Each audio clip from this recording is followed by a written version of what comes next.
Mike Murdock. I want to continue in part 2, leadership talk.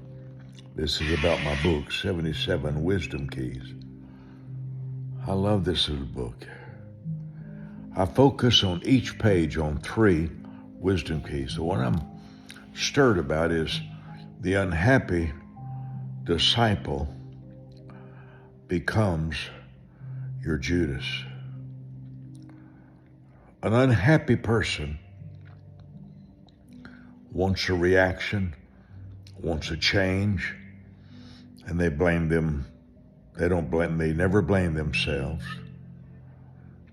Absalom never said, there's something I'm doing, something I don't understand. Daddy is the king, he knows more than I do. I want to talk to you leaders about something, even in your home. Fathers, mothers. The unhappy child becomes the destroyer in your life. I mentioned on part 1, when there's someone unhappy, they're going to build a circle of resentment against you. They're going to have a second person and a third person. And they're building something that's probably, I'm going to take for granted that you're the one in the right as a leader. But a conversation is revelation. A conversation is permission to enter the private, personal world of feelings. I consider a conversation to be the greatest, most powerful force in the universe. Whether it's a conversation internal. In my one book, my iPad, in my OneNote, I have a notebook just for self-talk. Things that I won't say to others, but I need to tell myself. There's 3 things that a leader must continuously remind himself of. That there's always something hidden from him.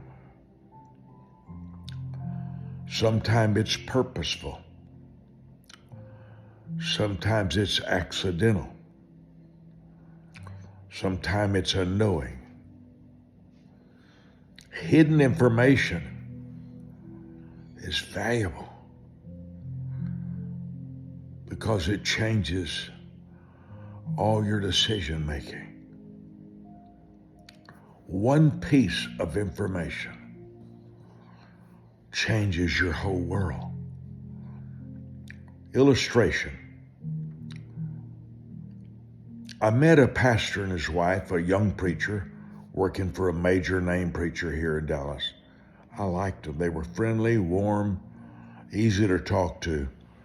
So I hired the pastor's wife. She was with me 2 weeks, riding on my golf cart around my properties.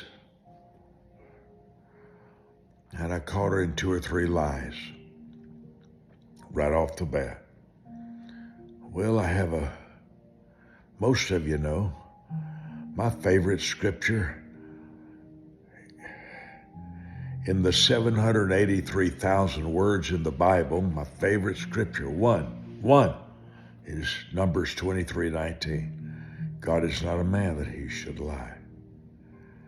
Oh, I was already stuck. I didn't put her on a 30-day test. Nobody should be hired more than 90 days when they're first hired. Nobody. There should be a 90-day trial, minimum. One of my best preacher friends, most successful preachers in Great Britain, hires them every 90 days. You have to be rehired for 90 days. As an employee, I wouldn't want to live with that. But nobody should be hired ever more than 90 days. Why? There's so much you don't know. There's so much they don't know about you.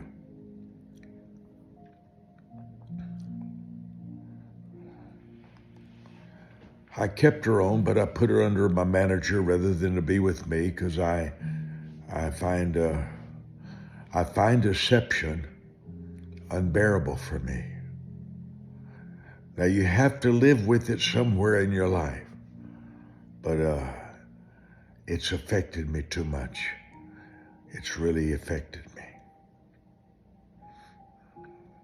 I can't live with deception.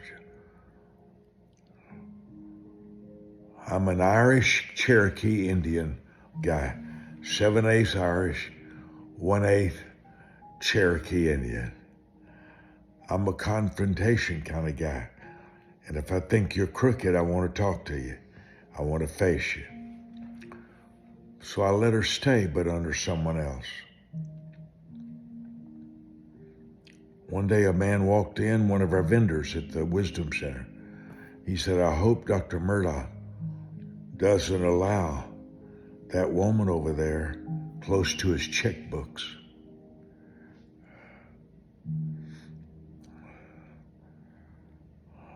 I immediately called my leaders in to examine it. It's right. A hospital was suing her for stealing from the hospital. I didn't know what to do. I called in my accountant, the lady who writes all the checks, and she burst into tears. The preacher's wife embezzled over $250,000, my entire ministry savings for years. She cleaned it out totally. What I'm saying,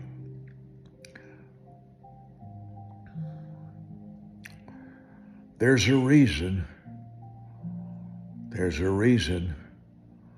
for the Bible saying, know those that labor among you. Know them. Know their personal world. Know their personal finances. I didn't know she was being sued by a hospital for being crooked. She eventually ended up in jail. Broke my heart. When I come back, I'm going to tell you something I learned from Lowell Lundstrom, the Billy Graham of his day, among Assemblies of God preachers. It's worth hearing. Here's the book, 77 Wisdom Keys. There's how to get your free copy, 817-759, the word book. I'll be back with more about Lowell Lundstrom. Part 2 here, and I'm coming back for part 3. Sure glad you've taken the time to let me talk to you. I value that.